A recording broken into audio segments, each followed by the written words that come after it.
श्रीराम जय जय राम। प्रपंच केवळ कर्तव्य कर्म म्हणून करा। एका माणसाला विडी ओढण्याचे फार व्यसन होते।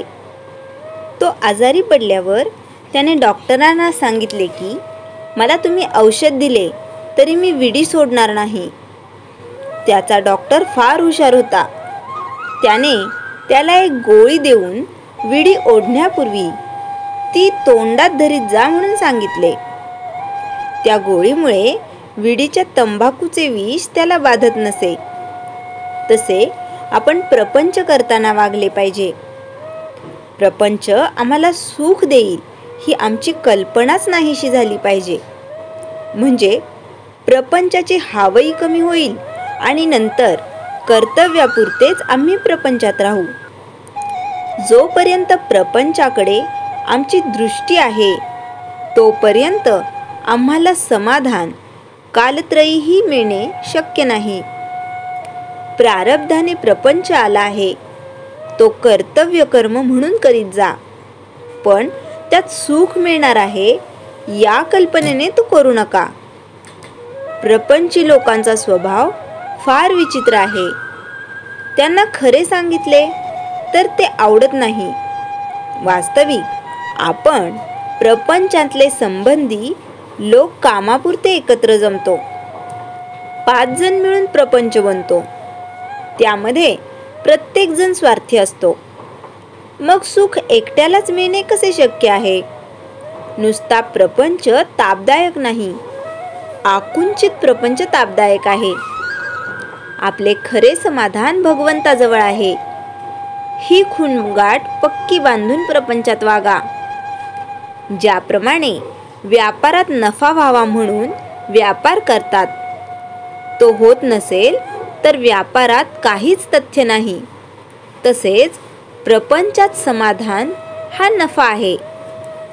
तो जर मिळत नसेल तर प्रपंचाचा लोभ धरण्यात काय फायदा आहे?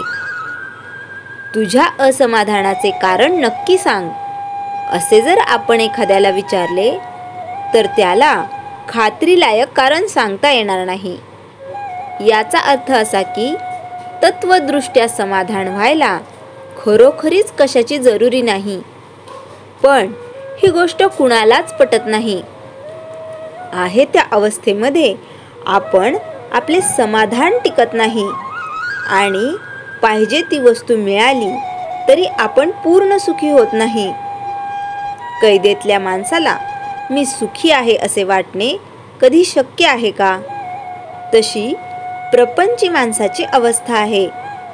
खरोखर प्रपंचात समाधान आनंद मिळत नाही हे अगदी सर्वांना कळते, परंतु शहरातले लोक केवळ अभिमानामुळे आणि खेड्यातले लोक अज्ञानामुळे जसे वागायला पाहिजे तसे वागत नाही।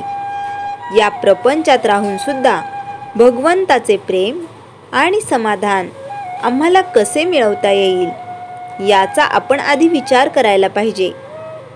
नामाच्या सहवासात राहिल्याने देहावरचे प्रेम आपोआप नष्ट होईल आणि मग देहाने मांडलेल्या प्रपंचावरचेही प्रेम कमी होईल आणि पुढे त्याला सर्वत्र परमेश्वरच दिसेल। श्रीराम जय जय राम। चैतन्यवाणी प्रपंच सुखाचा करणे याचेच नाव परमार्थ होय। श्रीराम जय जय राम। जयाच्या जनी जन्मनामार्थ झाला, जयाने सदा वासनामात केला।